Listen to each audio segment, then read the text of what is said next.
Have you checked the children?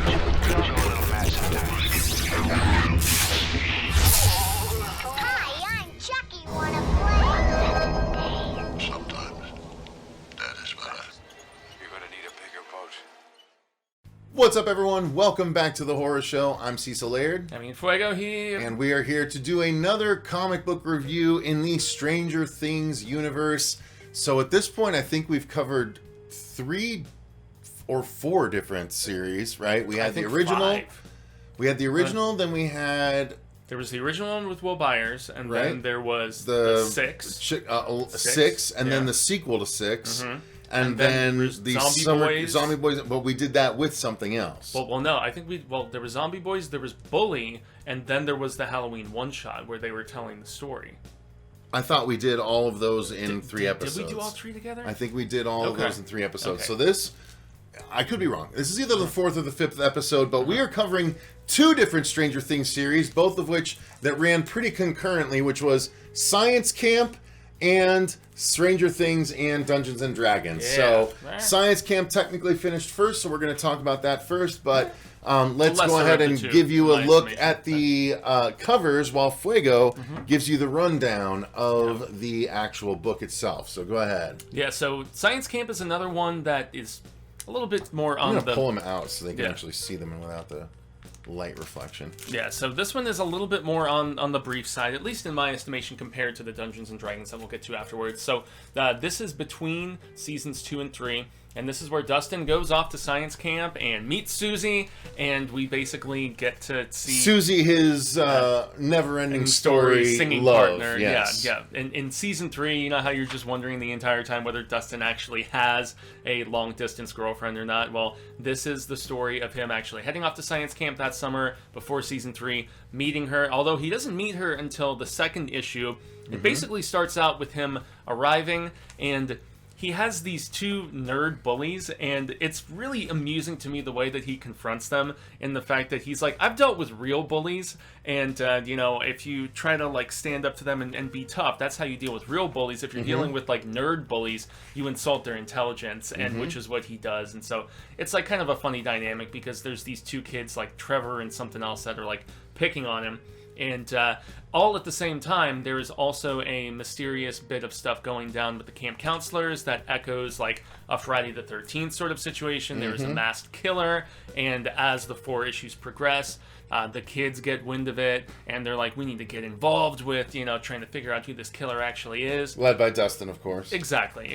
And also at the same time, he befriends a younger, nerdier kid, and like even nerdier than him, and he's like, I'm going to set up a Dungeons and Dragons game. I've never been a Dungeon Master before, but, I'm going to devise this game, and he's trying to prove himself to the kids that are kind of picking on him, and then also, like, I guess endear himself even more so to the younger kid who looks up to him. And then, Susie just sees that he's gaining ground of popularity, and she kind of likes him. And so, yeah, there's a few different facets all going on, but it is a little sparse on the dialogue. Just like, it's so funny how with these Stranger Things comics, there's some that are really dialogue heavy, and there's a lot going on as far as that goes, like Zombie Boys, which might be my favorite one. And then there's ones like this, which are much more like 6, and some of the others where it's more so telling it with like the... I'm trying to think of what it is in the comic terminology. You would know more so than me, where there's just images and there's almost like voiceover. Yeah, it's as opposed, deconstructed comic books. It's not very dense. Yeah, it's not dialogue or thought bubble. It's just like those little, like, third-person narration sort of thing with images. You get a lot of that here. Dude, there are no thought bubbles anymore. It's just that now. Okay. That's what it is instead of thought bubbles. Yeah. Okay. I mean, thought bubbles were where a character was actually on that. Now they just choose a character to narrate the entire issue. On the panel, I think is the proper term. The dialogue stuff is their thoughts for the entire issue. Okay. Yeah. So counselors are going missing, and Dustin is trying to prove himself. He's got a love interest. He's got a little under his wing friend, and that's about it. I mean, there's really... I found, without spoiling it, because that's not the intention here, I actually found the resolution to this very unsatisfying. It was kind of obvious, and I didn't like it very much, and I don't know. It seemed significantly more throwaway in comparison with the one that we're about to talk about. What was your thoughts here? No, I agree. I feel like ultimately this was such a throwaway side story. Like here you get a glimpse at the kind of would-be killer. Yeah. And you don't ever see what actually happens. So the more you notice that you don't see what happens, you realize that you're not seeing any actual death. And so it's the stakes aren't nearly what they should be. I mean, the art is very competent, which we'll talk about. But I was curious. But it's a very so I think the I like artist, the art in this one better, pencils by personally. Edgar Salazar, written by Jody Hauser, inks by Keith Champagne. So I was going to say, Jody Hauser's been writing all of these for a quite a lot while. of them, not all of them. But I know a she lot didn't of write them. Zombie Boys. Right. I know she didn't write that, and I don't think she wrote the Halloween one-shot either. But she has written a lot of them, yes. Mm-hmm. And so then. Unfortunately, it did lead to a resolution that was ultimately, like you said, pretty dissatisfying.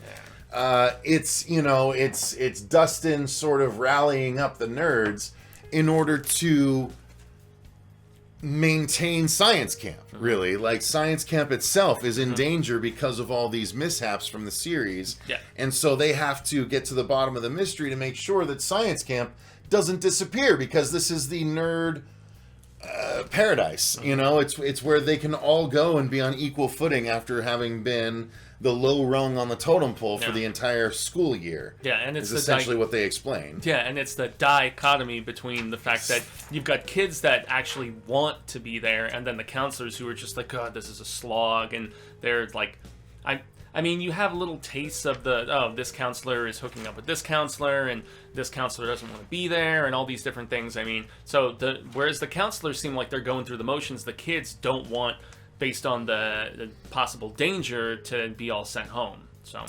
And if you are interested, then you get, the origin of the Dustin and his never-ending story girlfriend relationship in this book. So it's worth it for that to me, but is it something I'm going to revisit anywhere in the often range? No, definitely not. Yeah, I mean, thus far, with the exception of the very first one with Will Byers and then Zombie I don't think it's Boys. the worst. It's not the worst. I thought It's not the worst. 6 and its sequel was the its worst. sequel were both very unsatisfying. Agreed. Man. Was that Jody Hauser too? I believe she did all of them thus far, with the exception of Zombie Boys, if I'm not mistaken. And the Halloween one. And the Halloween one-shot, which I actually really like that Halloween I did one-shot, too. man. I did too. Yeah. All right, so now let's we get into move on this to the one. sequel, so I hand it off to you. Yes, please. Yeah. I will get back to the artwork showing. So, Fuego, Stranger Things and Dungeons and Dragons. I will say this. This, in and of itself, is almost a Stranger Things anthology. Yeah. Right? Because it's 4 separate stories taking place in 4 separate periods of time within the 3 seasons of the show that we have. So, Really? while you go ahead and explain, Yeah. what's nice is, ultimately, this is Stranger Things and events surrounding Dungeons and Dragons. Why Dungeons and Dragons means a lot to these characters, which is actually, for an overall sort of story arc, I thought it was really good. Yeah, I quite enjoyed frankly. this So one. I'll let you take over from here. Yeah, I enjoyed this one significantly more so than the previous one, and it's probably it rivals the very first one with Will Byers and the Zombie Boys, but probably even more so than Zombie Boys, because I feel like this comic captured the spirit of the camaraderie of the boys, maybe, and not just the boys, but their growing crew that eventually includes Eleven and Max and stuff, and so. And I love the structuring. And the of this art one. is great too. Yeah, the art. I actually prefer the art in this one. I feel like it's more vibrant. I feel like the coloring, especially, is a lot better done.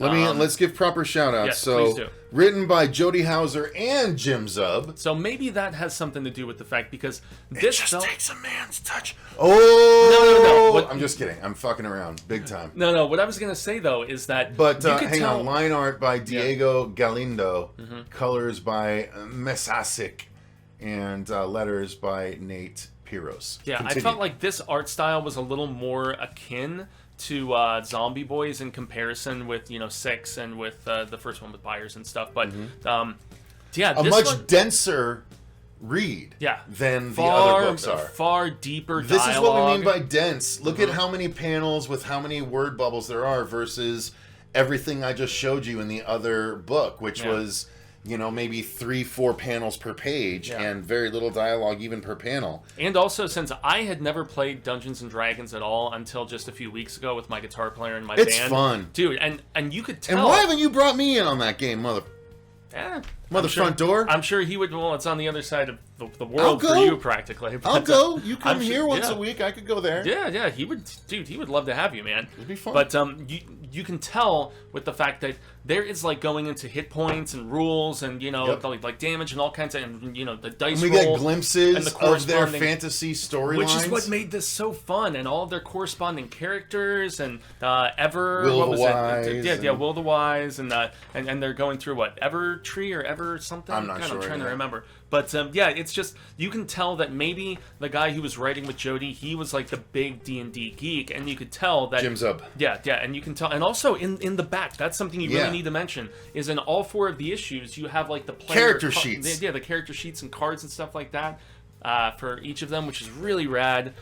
It's really a love letter to Dungeons and Dragons, but also maintains because that first issue is a prequel to the first season of Stranger Things. It takes place in 1981 as opposed to 83 when they were 10 years old. Which is obtaining when their this first one book. happens. Yeah, so that one, so each issue, and back to the structuring, man, I love the fact that issue 1 is before season 1. Issue 2 is after season 1, before After season they've 2. recovered Will. As you can see right here, he's still in the hospital bed. Yeah.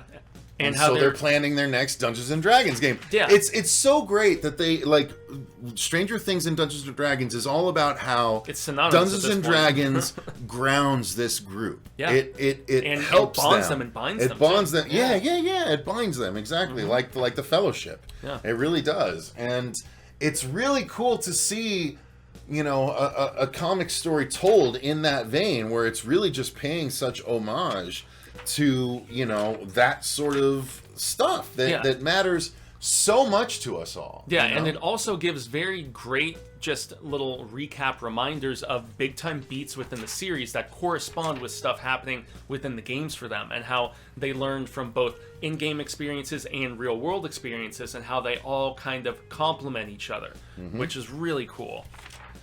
Yeah, so I mean, it's this one is definitely worth your time, and That's one that after I you read it get the a other. little shot of the Mind Flayer, which they know is coming next, because the next one takes place after the Mind Flayer situation. Yep, and it takes place between seasons 2 and 3. So that's the great thing once again. And about then the structuring. fourth one is the most recent continuity-wise, right? Yeah, This takes place exactly. after the most recent season that we've watched. Yeah, it takes one. So remember. At the We'll end get of to it. We'll get to it. yeah, So sorry. yeah, Let's go with 3 first. Yeah, so That's my fault. 3, I would say, is the most game heavy as far as actually seeing the new game, Because it's cool. this is where- It starts off this is with where Will is taking control as the and wizard. Yeah, he's the new dungeon master. That's what's interesting, right? So summer camp was all about Dustin having to try and become a dungeon master, Yeah. and this one is telling the story of Will trying to become the dungeon master because Mike wants is to leaving. well, no, Or no, Mike- Will no. is leaving rather. Well, no, that's 4. That's that's 4 because right. in 3,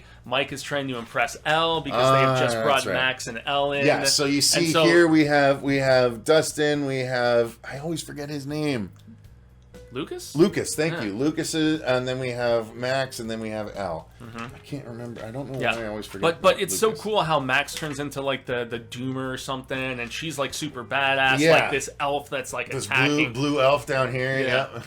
Right Yeah, this there. is the one that I feel really is, once again, as I said just a moment ago. So it's we the have most this is the story of story-centric. Lucas the lion, Max the Zoomer Doomer, Yeah.